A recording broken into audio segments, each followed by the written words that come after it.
At least 2 gorillas at the San Diego Zoo Safari Park have tested positive for COVID-19. We're tracking the first known transmission between the apes and what we know about their condition. And San Diego County opens a vaccination superstation. How many healthcare workers will get vaccinated for COVID-19 every day? ABC 10 News at 5 starts now.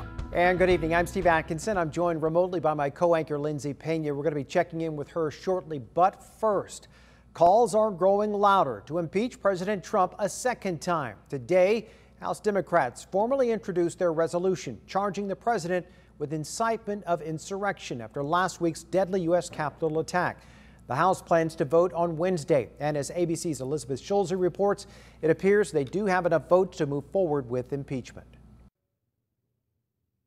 The House is pressing forward with an effort to impeach President Trump for the second time, a first in American history. More than 200 House Democrats have now formally introduced an article of impeachment against the president for incitement of insurrection at the Capitol last week.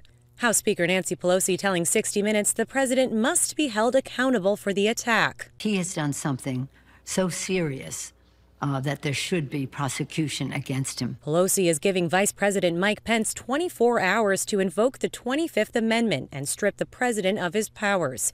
Otherwise, the House could go ahead and vote on the impeachment article as soon as Wednesday or Thursday. If the president is impeached and removed from office by the Senate, he could be barred from running for public office and deprived of his pension and other benefits. The Constitution does appear to permit impeachment not just of sitting officials, but of former officials. 2 House Democrats are also calling for the censure of Representative Mo Brooks from Alabama. They say he endangered lives by riling up Trump supporters shortly before the attack on the Capitol. Authorities are now undertaking a massive effort to identify and locate thousands of the rioters. We came close to half of the House nearly dying on Wednesday. A senior official telling ABC News the rioters were organized, coordinated, and had leadership and communication equipment, and that many former military members were among them.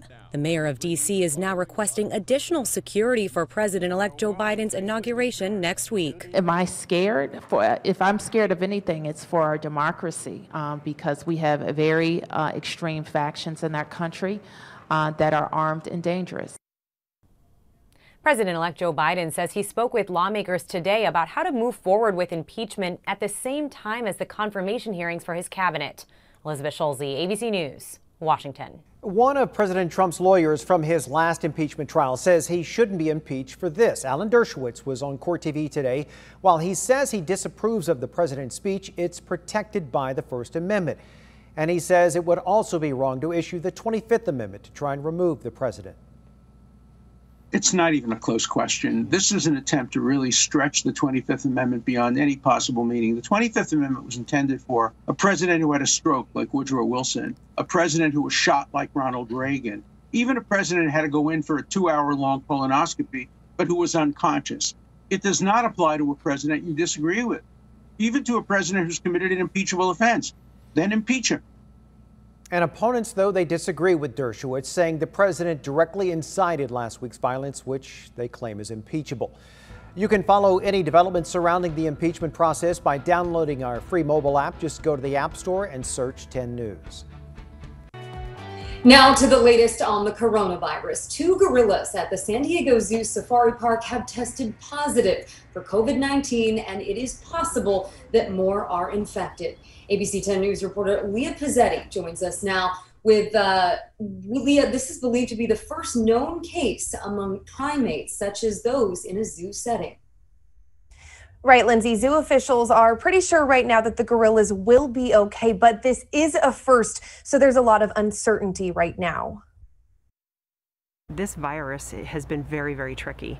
We've done everything we can to respond to it and make sure that we're taking all the precautions and following all the guidelines that we can. Executive Director of the San Diego Zoo Safari Park, Lisa Peterson, says 2 gorillas have tested positive for coronavirus, a third is showing symptoms, and others may have been exposed. The testing took place last week when the gorillas started coughing. We decided to test the troop because we saw some mild symptoms that are similar to those that humans would experience. She says despite employees wearing masks around the animals, this spread likely started from a person. So we suspect that the gorillas got this virus from an asymptomatic team member. Other animals in the world have tested positive before, including dogs, cats, tigers, lions, and more. However, a release from the zoo says they believe this to be the first known case of natural transmission to great apes.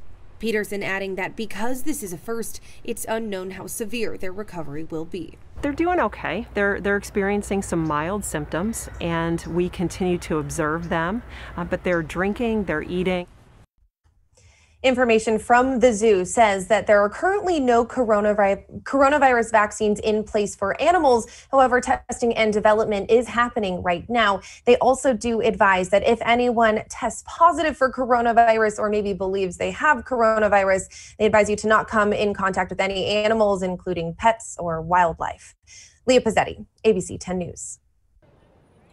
San Diego County now has one of the largest coronavirus vaccine distribution sites in the entire country. A super station aimed to inoculate up to 5,000 healthcare workers every day opened up today outside of Petco Park. ABC 10 News reporter Rachel Bianco shows us how this will speed up the process. And you're good to go. That's it. Thank you. Without even stepping out of their car, thousands of healthcare workers are getting their first dose of the COVID-19 vaccine. Sky 10 above the long lines of cars waiting to get into the tailgate parking lot near Petco Park. Jasmine Pablo grateful for the opportunity. I want to be able to protect my coworkers, my friends, my family, everyone. I think it's really important. The county's first ever vaccination superstation is one of the largest in the country. It's set up to give shots to roughly 5,000 healthcare workers a day. They run the gamut, people from mental and behavioral health.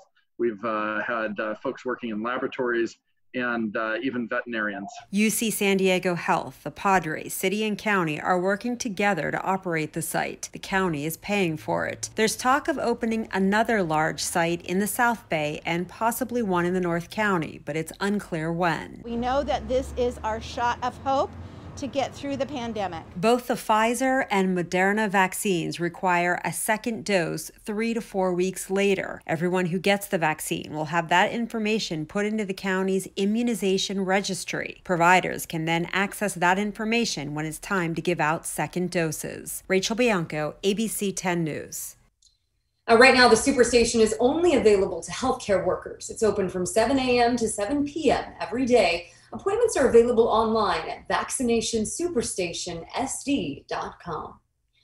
Governor Newsom says the state is taking an all-hands-on-deck approach to speeding up the vaccine rollout. Nearly 2.5 million doses have been shipped to the state. As of yesterday, only 32% of those have been administered. We want to make sure none of these expired, none of these doses go unused. And Newsom says he is working to get 1 million doses into the arms of eligible people by this weekend. And to do that, he's expanding the list of eligible recipients to include pharmacists, dentists, National Guard strike teams, and paramedics. And officials across the country are also racing to get people vaccinated as cases continue to rise. More than 22 million doses have been shipped out nationwide, but only 6.7 million people have received their first dose. President Joe Biden says he hopes to accelerate that process when he takes office in 9 days. He said he is planning to release nearly all available doses instead of saving some of the vaccine for second shots. An arrest 1 year after a horrifying hit-and-run accident that nearly killed a beloved Escondido restaurant owner. As our ABC 10 News reporter Michael Chen tells us, the incident united a community during her recovery.